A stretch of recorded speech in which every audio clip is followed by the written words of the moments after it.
Hi folks, today we're making pralines from New Orleans. Our ingredients are going to be naturally sugar.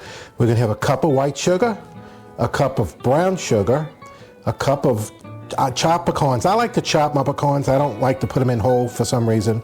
A cup of milk or half and half, or cream. I'm using half and half today because that's what I have. We have a teaspoon of vanilla, a teaspoon of salt, and about 3/4 of a stick of butter. You can put the butter like you want. You could put a whole stick. I've been messing with the praline recipes a little bit, and I find that using a little less butter sometimes make it cook better. We need a pot to cook in, and everybody says you're supposed to use a wooden spoon, so we're going to be using a wooden spoon. We have some paper here, and we're going to lay this out on a table to put our pralines on after they come out so they don't stick to the surface. So let's get started. I made friends many years ago with a lady named T. Eva. She was known as the praline queen of New Orleans. She made pralines and candies for many years around New Orleans. She'd bake her goods and make her candies and so forth and pack them up in a basket and walk up and down Magazine Street into Canal Street, and visit all the different businesses and all selling her goods. T and I met in the filming industry years ago when I was involved, and a little history on T.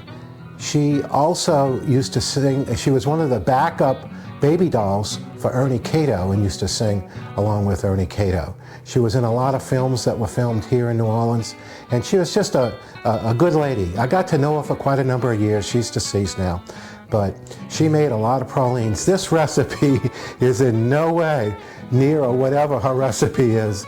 I'm doing it the way that I do it the best. And T, all I can say is please have mercy on me while I'm making these pralines, because I know it's nothing like yours. But we're going to do our best and we're going to get to it. We're going to start mixing our product together here. We're going to take the sugar, cup of sugar, cup of brown sugar, a cup of half and half, cream, milk, whatever. And then we're going to put the vanilla. And then we're going to put the salt. Okay, I'm going to take the butter and we're going to work our way over to the stove and we'll get started. All right, turn it on. Okay, we've got our flame going and we're going to start mixing our mixture.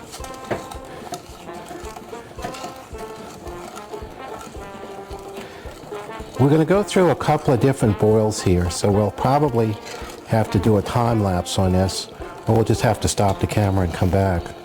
But right now we're melting the sugar, the butter, the vanilla, and the salt. And the butter's kind of hard, so it's going to take a little bit for it to melt. So we're going to go ahead and come back, but we're going to let this cook down till we get into what we call the first boil.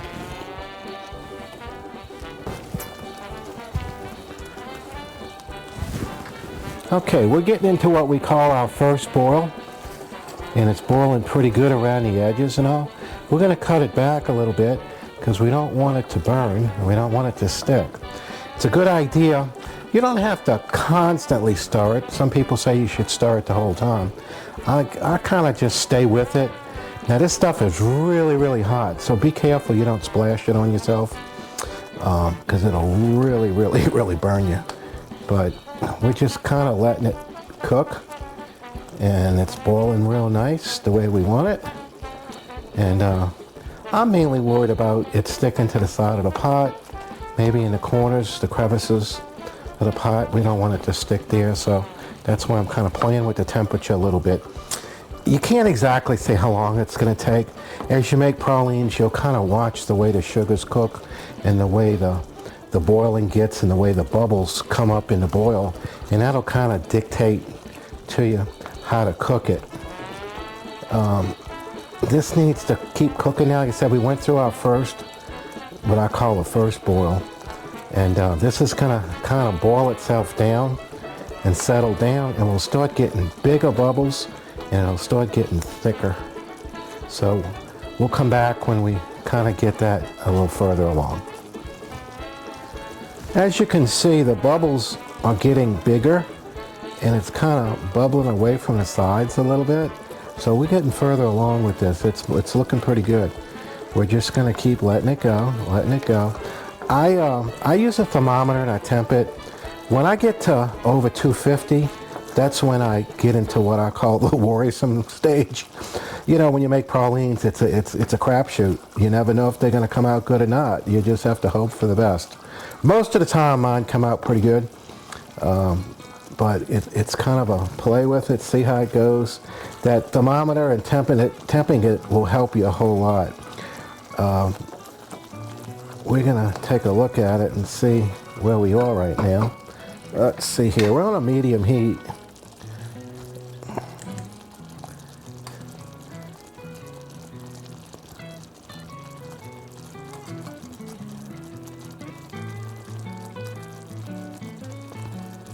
Yeah, I'm about 275, so,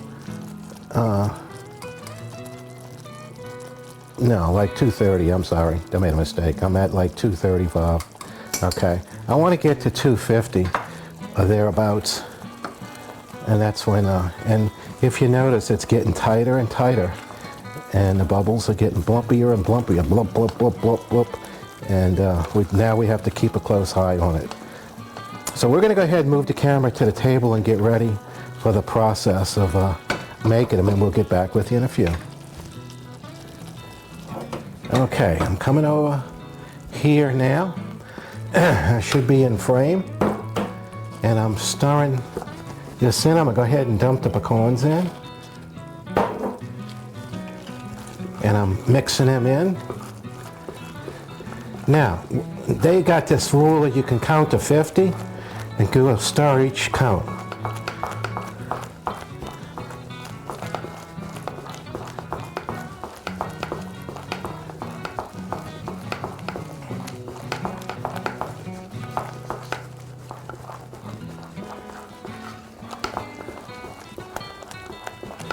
Okay, I want a little bit more than 50 because I'm looking at it. I want it to be stiff. It's got to stiffen up nice, and it is. And in fact, I think we're there. So hopefully we're going to work. Okay, I use an ice cream scoop, and I just start scooping pralines. And again, it's a crapshoot. Crapshoot, you got to hope they're going to get dry. They look pretty. They look like they're going to work. A nice color.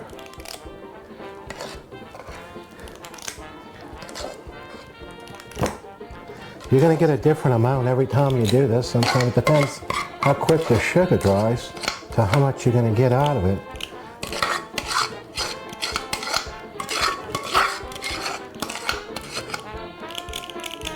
Okay, so I got exactly a dozen. Okay, I'm going to stick this in the sink here. You can see our pralines are a little shiny on the top. When they start to gloss over, they'll kind of get they'll get unshiny or a flat finish to them. Okay, and that's when they're really starting to set up nice. So hopefully they're going to set up the way they should, and we'll be back. Okay, we got our pralines finished up. We got them out the pot. You can see them here. They come out real nice. It's tasting time. We're going to go ahead and take this one and give it a taste.